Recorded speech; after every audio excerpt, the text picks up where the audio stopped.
नमस्कार दोस्तों, स्वागत है आपका स्टडी फॉर सिविल सर्विसेज में। देखिए 10 अगस्त शिफ्ट 3 का पेपर देखेंगे। इसमें क्या क्या क्वेश्चन आए थे, जीके जीएस से रिलेटेड क्वेश्चन देखेंगे। मैथ के क्वेश्चन बाकी दूसरे वीडियो में दूंगा। देखिए इसमें फंडामेंटल ड्यूटी से फिर क्वेश्चन आया अभी थर्ड शिफ्ट में।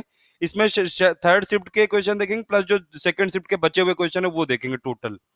तो देखिए कई सारे क्वेश्चन इसमें से आए, हमारे डायरेक्ट वीडियो से आए। 20 से 22 क्वेश्चन लोगों के डायरेक्ट करेक्ट हो रहे हैं अगर आप हमारे वीडियोस देख रहे हैं केवल।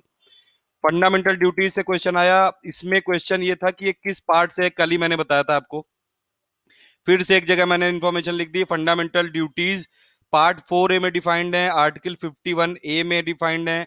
अभी इस समय 11 फंडामेंटल ड्यूटीज हैं। पहले ओरिजिनल कॉन्स्टिट्यूशन में नहीं थी ये एक भी, लेकिन जब ये 1976 में ऐड की गई थी स्वर्ण सिंह कमेटी की रिकमेंडेशन पे। ये देखिए ये सब लिखा हुआ है मैंने, इसीलिए स्वर्ण सिंह कमेटी की रिकमेंडेशन पे ये 42वां जो कॉन्स्टिट्यूशनल अमेंडमेंट था 1976 में, उसकी रिकमेंडेशन पे फंडामेंटल ड्यूटीज ऐड की गई थी। तब 10 थी सिर्फ, और फिर इसमें 11वीं ड्यूटी ऐड की गई 86 अमेंडमेंट में 2002 में, जिसका मतलब ये था कि हर माँ बाप या गार्जियन या पेरेंट गार्जियन का ये फर्ज है कि वो अपने 6 से 14 साल के बच्चों को पढ़ाएं।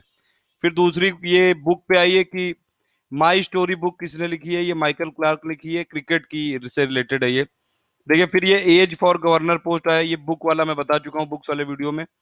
गवर्नर की एज फिर से पूछी गई, ये मैं बता चुका हूँ, पहले दिन से बता रहा हूँ। उनके साथ साथ सभी की एज बता दी थी आपको। मिनिमम एज चाहे प्रेसिडेंट हो, चाहे वाइस प्रेसिडेंट हो, चाहे गवर्नर हो, तीनों के लिए 35 साल चाहिए।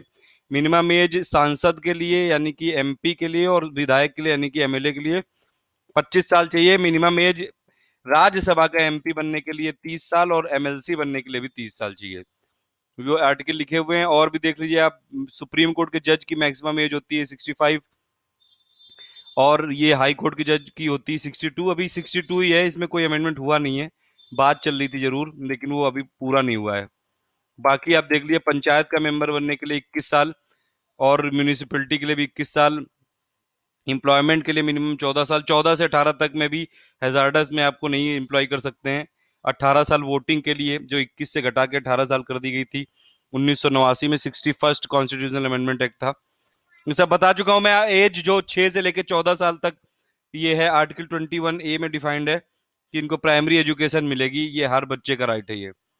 फिर देखिए एक आया तो क्वेश्चन कि कौन ये जो इम्प्योर ब्लड को हार्ट तक ले जाता है, दिल तक ले जाता है, उससे रिलेटेड क्वेश्चन है ये।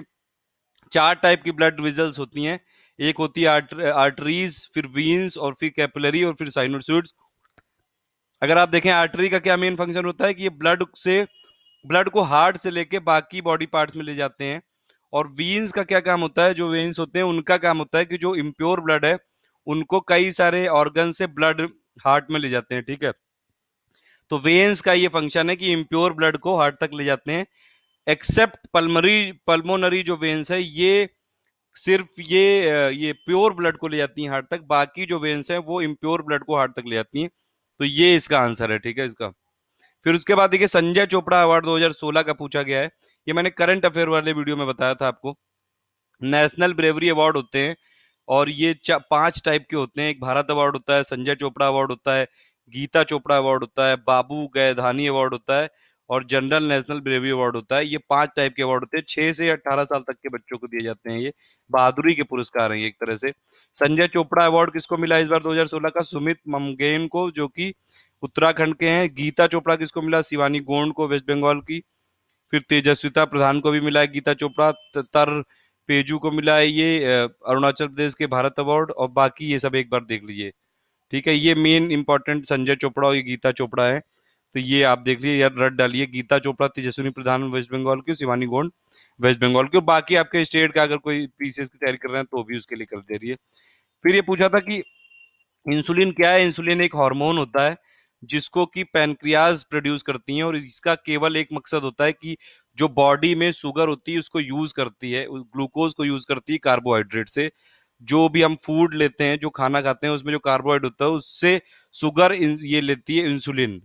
और मेजर इसका फंक्शन ये होता है कि ब्लड शुगर को के लेवल को ये मेंटेन रखती है, कंट्रोल रखती है इंसुलिन। ना बहुत ज्यादा हाई होने देती है, ना बहुत ज्यादा लो होने देती है। देखिए बहुत ज्यादा हाई अगर शुगर हो जाएगी तो ये क्या हो जाता है, हाइपरग्लिसेमिया करके इसको बोलते हैं। बहुत ज्यादा लो हो जाती है तो हाइपोग्लिसेमिया करते हैं। और डायबिटीज तब होती है किसी भी इंसान को जब उसकी बॉडी या तो इंसुलिन प्रॉपरली बना नहीं पा रहे हैं, और या फिर इंसुलिन प्रॉपरली उसकी बॉडी यूज नहीं कर पा रही है।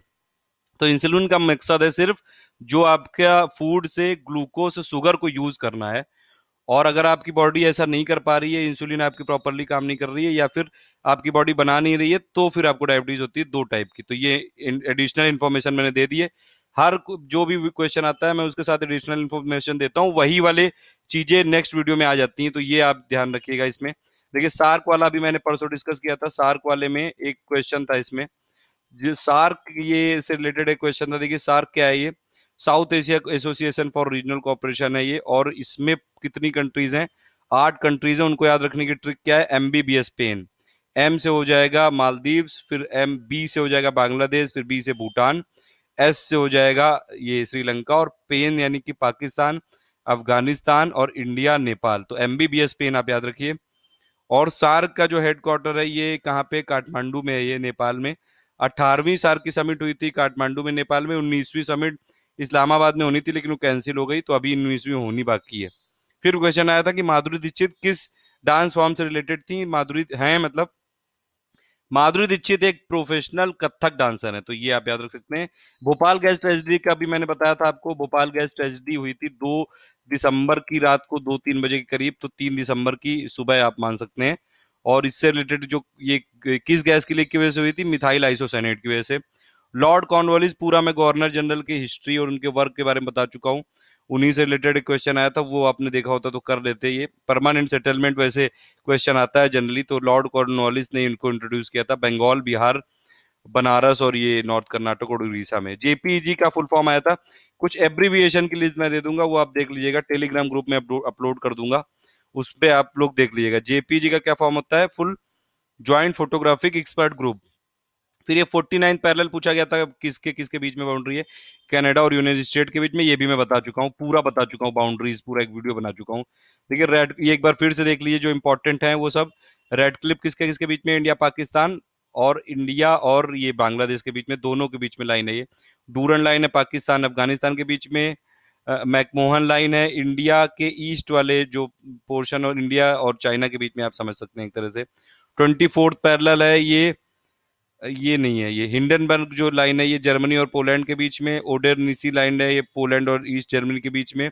मैनेरहम लाइन है ये रशिया और फिनलैंड के बीच में। मैग्नॉट लाइन है फ्रांस जर्मनी, और सिगफोर्ड भी है फ्रांस जर्मनी। और 17 पैरेलल है नॉर्थ वियतनाम और साउथ वियतनाम। 38 पैरेलल है नॉर्थ कोरिया और साउथ कोरिया। और 49 पैरेलल आज आया था USA और कनाडा के बीच में। तो ये आप याद रख सकते हैं। उसके बाद फिर ये पूछा था लेक में ऑब्जेक्ट थोड़ी ऊपर क्यों दिखती है, रिफ्रैक्शन की वजह से होता है। देखिए लाइट के कुछ फैक्ट मैं लिख दे रहा हूँ, आप ये देख लीजिएगा। ये रिफ्रैक्शन की वजह से क्या क्या चीजें होती हैं कि कोई भी अगर बंदा बाहर खड़ा है तो उसको जो इंसाइड वाली, जो अगर कोई पानी की चीज है, मतलब अगर मान लीजिए लेक का जो बॉटम है और कोई अगर बाहर से देखे तो उसका जो बॉटम है वो थोड़ा सा ऊपर की तरफ दिखता है, अपीयर होता है। तो वो जो उसकी हाइट डिस्टेंस जो कम हो जाती है, डेप्थ, वो रिफ्रैक्शन की वजह से होती है। और बाकी भी बहुत सारी चीजें होती हैं, जैसे मिरेज फॉर्म होते हैं, सन और मून ये बड़े दिखने लगते हैं, ये सब चीजें होती हैं। डिस्पर्सन ऑफ लाइट की वजह से रेनबो होता है, इंटरफेरेंस ऑफ लाइट की वजह से ये बबल्स में फॉर्मेशन होता है, ये सब। देखिए इसका स्काई हमेशा ब्लू क्यों दिखता है, ये स्कैटरिंग ऑफ लाइट की वजह से होता है, ये याद रख लीजिएगा, ये कई बार पूछा चुका है। और कुछ फैक्ट हैं, स्पीड ऑफ लाइट होती है ये 3 × 10⁸ और स्पीड जो होती है लाइट की वो सॉलिड मीडियम में ज्यादा होती है एज कम्पेयर टू गैस और वाटर। फिर ये आप देखें तो ये लाइट की जो, देखिए ये जो विबग्योर आपको पता होगा, इलेक्ट्रोमैग्नेटिक स्पेक्ट्रम, तो V से लेके मतलब वायलेट से लेके इंडिगो, फिर B से ब्लू, G से ग्रीन, येलो, फिर रेड। तो V से लेके R तक अगर आप मूव करेंगे तो आपकी वेवलेंथ बढ़ती जाती है, और जो फ्रीक्वेंसी है वो कम होती जाती है, और एनर्जी भी कम होती जाती है। फिर सनलाइट जो अर्थ तक आने में कितना सेकंड लेती है, 500 सेकंड याद रखिए, या फिर 8 मिनट 20 सेकंड। और ये बाकी ये सब चीजें आप याद रख सकते हैं। दालचीनी से कौन सा पार्ट, दालचीनी कौन से पार्ट से निकलता है, ठीक है, दालचीनी को इंग्लिश में बोलते हैं सिनामन, सिनामन, और ये बार्क से ऑब्टेन किया जाता है, ठीक है। तो ये होगा थर्ड शिफ्ट वाले। अब कुछ ये सेकंड शिफ्ट वाले बचे थे। बी साई प्रणीत, ये किस स्पोर्ट से रिलेटेड है, बैडमिंटन से। इन्होंने 2017 में सिंगापुर ओपन सुपर सीरीज जीता है। श्रीकांत